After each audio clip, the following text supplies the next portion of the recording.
Hello दोस्तों, मैं हूं कहानी कुमार, एक और रूह को लर्जा देने वाली सच्चे अपराध की सच्ची कहानी के साथ। क्या आप कभी किसी घने जंगल के बीच खड़े हुए हैं जहां चारों तरफ सिर्फ सन्नाटा हो? क्या आपको यकीन है कि उस शांति के पीछे कोई खौफनाक आंखें आपका पीछा नहीं कर रही हैं? आज की कहानी आपको मजबूर कर देगी कि जब आप अगली बार किसी सुनसान रास्ते पर किसी भले दिखने वाले बुजुर्ग को अपने पालतू कुत्ते के साथ टहलते देखें तो शायद आपकी धड़कनें तेज हो जाएं। आज हम बात करेंगे गैरी माइकल हिल्टन की, वो शिकारी जिसने कुदरत की गोद को कब्रिस्तान बना दिया। कहानी शुरू होती है 1946 के जॉर्जिया से। एक छोटा सा बच्चा गैरी, घर में प्यार की जगह सिर्फ नफरत और गुस्सा था। एक सौतेला बाप जो अनुशासन के नाम पर गैरी की रूह को कुचल देता था। एक बार उसने गैरी को एक जैकेट दी और अगले ही पल गुस्से में उसे फाड़कर चिथड़े कर दिया। माँ ने कभी उसे गले नहीं लगाया, कभी ममता का एहसास नहीं दिया। जब वो 10 साल का था तो एक भारी बेड उसके सिर पर गिर गया, स्कैल्प फट गया और 200 टांके लगे। डॉक्टरों का मानना था कि इस चोट ने उसके दिमाग के उस हिस्से को तबाह कर दिया जो भावनाओं और गुस्से पर काबू रखता है। महज 13 साल की उम्र में गैरी ने बंदूक उठा ली और अपने सौतेले बाप पर तान दी।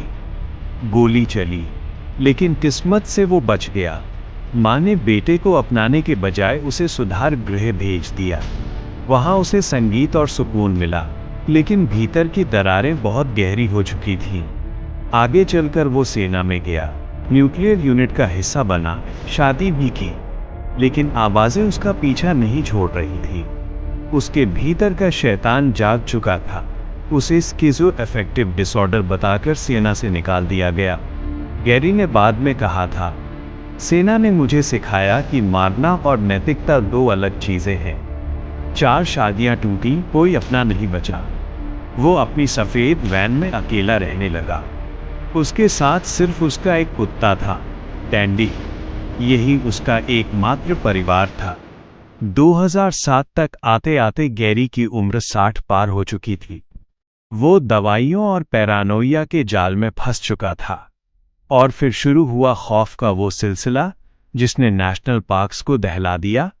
अक्टूबर 2007 की एक धुंधली सुबह 80 साल के जॉन और 84 साल के आयरीन ब्रायंट, जिनकी शादी को 60 साल हो चुके थे, हाइकिंग पर निकले।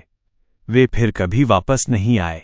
हफ्तों बाद आयरीन का शव पत्तों के नीचे दबा मिला, जिसका सिर कुचला हुआ था। 3 महीने बाद जॉन के अवशेष मिले। एक बूढ़ा आदमी पीले रेनकोट में एटीएम से उनके पैसे निकालता हुआ कैमरे में कैद हुआ, लेकिन चेहरा साफ नहीं था। दिसंबर 2007 में शेरिल होजेस डनलैप नाम की एक नर्स जंगल में पढ़ने गई। 2 हफ्ते बाद उसका ऐसा शव मिला जिसे देखकर पुलिस की रूह कांप गई। सिर और हाथ काट दिए गए थे, हड्डियां आग में जलाई गई थीं। हत्यारा अब आदमखोर बन चुका था। लेकिन उसे नहीं पता था कि उसका अगला सामना एक ऐसी जांबाज लड़की से होने वाला है जो मरकर भी उसे नहीं छोड़ेगी। नए साल की सुबह 2008। 24 साल की मेरेडिथ होप एमरसन अपने कुत्ते एला के साथ ब्लड माउंटेन पर चढ़ रही थी। वो मार्शल आर्टिस्ट थी। रास्ते में उसे वही बूढ़ा आदमी मिला, गैरी। दोनों साथ चलने लगे। अचानक मेरेडिथ गायब हो गई, लेकिन मेरेडिथ ने गैरी को वो नहीं दिया जो वो चाहता था। उसने 4 दिनों तक गैरी का मुकाबला किया। वो उसे गलत एटीएम पिन देती रही, उससे लड़ती रही। गैरी ने उसे टॉर्चर किया, लेकिन वो झुकी नहीं। आखिर में गैरी ने उसे मार डाला, लेकिन मेरेडिथ की बहादुरी ने गैरी का समय खत्म कर दिया था।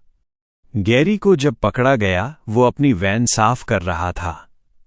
वैन के भीतर खून से सना मेरेडिथ का स्वेटर और उसका वॉलेट मिला। गैरी ने पुलिस से एक अजीब सौदा किया।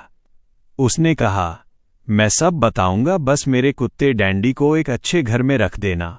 एक हत्यारा जिसने इंसानों के टुकड़े कर दिए, उसे अपने कुत्ते की फिक्र थी। उसने माना कि उसने मेरेडिथ को मारा, लेकिन उसके कुत्ते को जिंदा छोड़ दिया। उसने कहा, हमने साथ में अच्छे दिन बिताए थे। ट्रायल के दौरान दुनिया ने उस सनकी को देखा जो खुद को जीनियस कहता था और मुस्कुराते हुए अपने कत्ल कबूल करता था।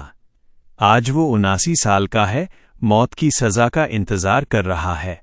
उसकी सेहत गिर रही है, लेकिन उन 4 परिवारों का जख्म आज भी हरा है। गैरी हिल्टन की कहानी हमें एक डरावने सच से रूबरू कराती है। क्या बचपन की चोट और अकेलापन किसी को राक्षस बना सकता है? या फिर कुछ लोग पैदा ही अंधेरे के साथ होते हैं? जो भी हो, मेरेडिथ की हिम्मत ने उस अंधेरे को खत्म कर दिया। अगर इस कहानी ने आपके दिल में कोई एहसास जगाया हो, तो इसे अपने करीबियों के साथ जरूर साझा करें। लाइक और सब्सक्राइब से ही हमें नई कहानियां लाने की प्रेरणा मिलती है। फिर मिलेंगे एक और अनसुनी दास्तान के साथ।